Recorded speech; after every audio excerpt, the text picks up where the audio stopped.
Hi everyone, this is Melissa with The Creative Season, welcoming you in for a time of refreshing as we paint and talk together in 15 minutes or less. My heart behind these YouTube recordings is to encourage you to take time in the margins of life to create and add to the beauty in your sphere of influence. We all lead busy and full lives, but it doesn't have to take long to create a small, lovely painting.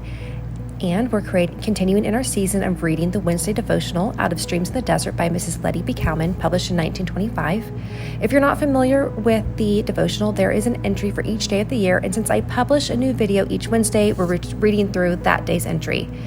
Before we start, a note about the painting today. Earlier this summer, and the picture I just showed you before this video portion started, I created a watercolor bouquet that had a journal-esque feel to it, and I wrote in it the things I hope to do this summer, the people I wanted to see, places to go, etc. And so I've included a picture of what that looked like, and today I am painting a bouquet of some of the flowers that we've been painting over the last several weeks, including petunias from my mom's garden. Those were a bit of a challenge. I was trying to get that trumpety part of them to really show up a little bit, and that was a bit hard. I also included veronica flowers that I painted earlier this summer and zinnias, which I love, and my mom grows those so beautifully.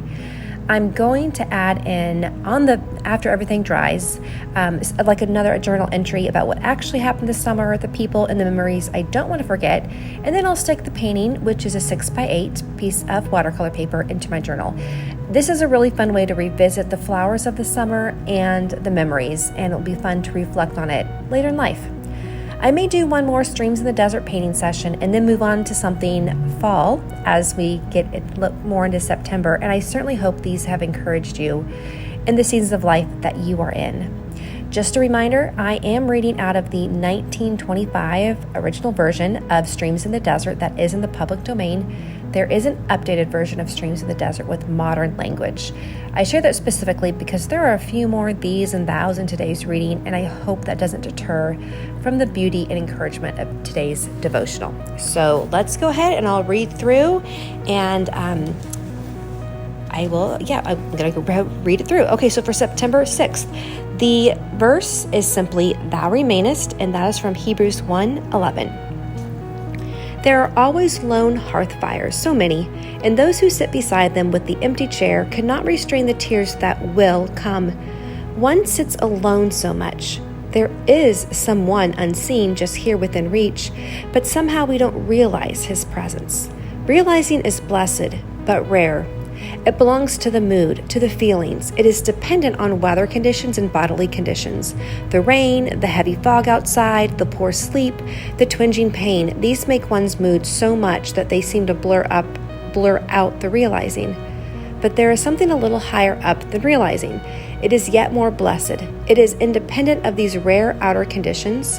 It is something that abides. It is this: recognizing that presence unseen, so wondrous and quieting, so soothing and calming and warming. Recognize his presence, the Master's own. He is here close by. His presence is real. Recognizing will help realizing too, but it never depends on it. Aye, more immensely more, the truth is a presence, not a thing, a fact, a statement. Someone is present, a warm-hearted friend and an all-powerful Lord. And this is the joyful truth for weeping hearts everywhere. Whatever be the hand that has drawn the tears, by whatever stream it be that your weeping willow is planted. And that was by S.D. Gordon. And then it concludes with a poem by J. Danson Smith. When from my life the old-time joys have vanished, treasures once mine I may no longer claim, this truth may feed my hungry heart and famished. Lord, thou remainest, thou art still the same. When streams have dried, these streams of glad refreshing, friendship so blessed, so rich, so free, when sun-kissed skies give place to clouds depressing, Lord, thou remainest, still my heart hath thee. When strength hath failed, and feet now worn and weary, on gladsome errands may no longer go, why should I sigh, or let the days be dreary? Lord, thou remainest, couldst thou be more bestow? Thus, through life's days, whoever or what may fail me, friends, friendships, joys, in small or great degree, songs may be mine, no sadness need assail me. Lord, thou remainest, still my heart hath thee.